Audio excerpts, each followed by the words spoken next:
얼마 전에 거래소에서 유의 종목이 굉장히 많이 나왔고 갑작스러운 상패 결정도 많이 나왔잖아요. 사실상 지금 거래소에서 제대로 된 근거가 없이 유의 종목과 상패를 결정한 거잖아요. 투자자 보호를 받지 못하지 않았나, 저는 그렇게 생각하거든요. 시우님은 어떻게 생각하실지.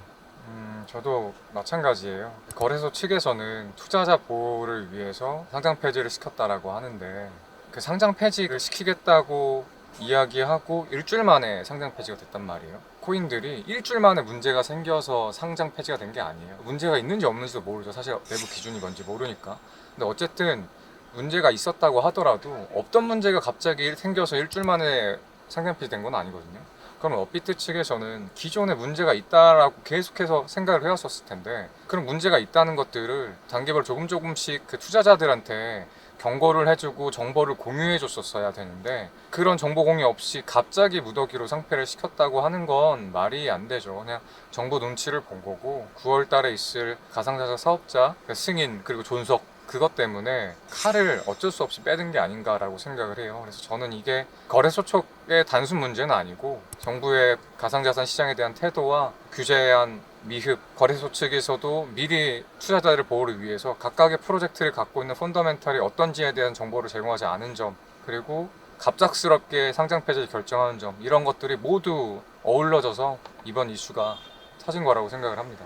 사실 이번 거래소 결정에 피카코인이 가장 반발이 심했고, 그에 대한 이제 소명을 하겠다, 이제 소송을 준비하겠다라고 입장을 발표를 했는데, 우리의 실생활에 긴접하게 사용 안 되지만 그래도 간접적으로 그렇게 사용이 되고 있던 코인이더라고요. 그러면 앞으로 또 재상장이 될 가능성이 있을까요? 일단 피카도 어느 정도는 사용되고 있던 코인이었는데 사실 실생활에서 가장 많이 쓰였던 코인은 페이코인이거든요.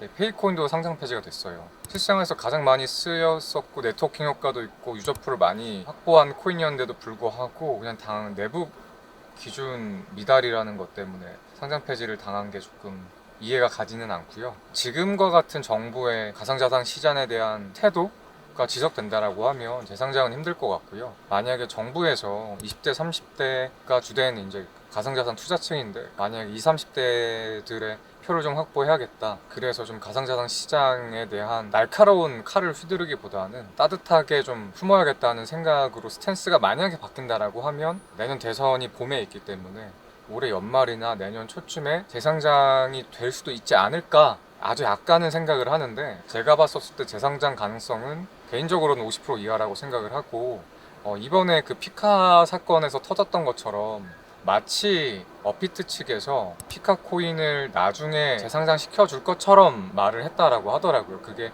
이제 피카 코인 관계자가 다 드러낸 건데 그게 가능한지 안 가능한 건지 일시적인 회유책인지 아니면 정말 연말쯤에는 가능할 거라고 예측을 했기 때문에 피카 측이 제안을 한 건지는 모르겠는데 이미 업비트에 대한 신뢰가 많이 무너졌기 때문에 나중에 재상장 해준다고 하는 그 말을 믿을 수 있을까 라는 그런 이제 불신감이 듭니다. 제가 생각하기에는 요즘 거래소들이 문제가 있어 보이는 게, 이번에 코인빗도 18년도 때부터 유명했지만 입출금을 막아버리고 그냥 코인을 엄청나게 펌핑시켜버리고 그리고 털어버리는 약간 그런 전략들을 많이 썼었잖아요. 말도 안 되게 뭐 1000%까지도 올라버리는 그런 일이 어제 있더라고요. 그런 것들에 좀 주의했으면 하는 바람에서 한 말씀 해주실 수 있을까요? 거래소 관계자분들한테 하고 싶은 말은 세상의 모든 일에는 기준이라는 게 있고 규칙이라는 게 있거든요. 이번 업비트 피카 프로젝트 통해서 드러난 건 상장 심사를 제대로 거쳤지도 않다라고 생각을 해요. 상장을 하려면 제대로 된 자기들만의 기준이 있었어야 되는데 기준이 명확하지 않으니까 공개를 못한다고 저는 생각을 해요. 그래서 거래소 측에서는 상장할 때 당연히 상장 계약서도 써야 되는 거고 그 기준이 뭔지 투자자들한테 다 밝혀야 되는 거고 그럼 그 투자자는 그 기준을 통해서 이 프로젝트가 밸류에이션이 좋구나 펀더멘털이 좋구나 라고 스스로 판단할 수 있을 것 같고 또 유의 종목들이 하루에 뭐 적게는 30%에서 많게는 100%씩 펌핑이 나오는 지금 상황이에요.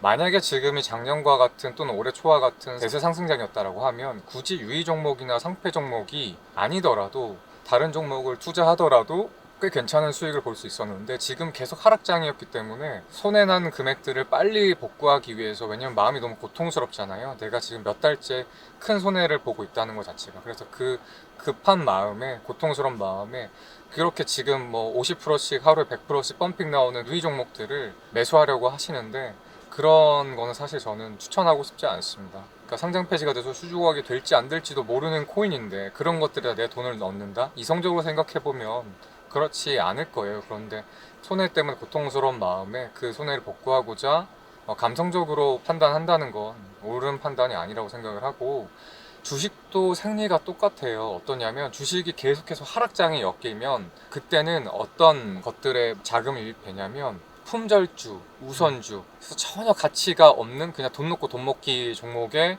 많은 자금이 쏠리거나, 아니면 정리매매, 매년 초에 상장 폐지 시즌이 있어요. 만약에 주식이 코스피가 상승장이다 하면 보통 사람들이 그냥 가만히 있어도 계속 주식에서 수익이 나기 때문에 위험한 그런 상장 폐지 종목을 건드리지 않는데, 3일이라는 정리매매 기간을 주거든요. 4일 뒤면 상장 폐지가 확정되는 거예요. 그런데 그 상장 폐지되는 종목이 3일 중에 하루는 엄청나게 펌핑이 와요. 그 상장 폐지 종목은 상한가도 안 정해져 있습니다. 그래서 하루에 막 200%씩 100%씩 막 이렇게 슈팅이 나오기 때문에 하루에 큰 일확천금을 벌고자 매수를 하는데, 결국에는 그건 다 항상 고꾸라지게 되어 있고, 시장이 안 좋을 때 그런 말도 안 되는 그 상장 폐지 종목들의 자금이 쏠리면서 많은 피해자들이 양성되어 왔기 때문에 지금 코인 시장도 마찬가지 흐름이라고 생각하시면 됩니다. 하락장에 마침 또 유의 종목과 상장 폐지 종목들이 무더기로 나오면서 그쪽에 자기의 소중한 투자금을 넣는다는 것은 올바르지 못한 판단이라고 생각합니다.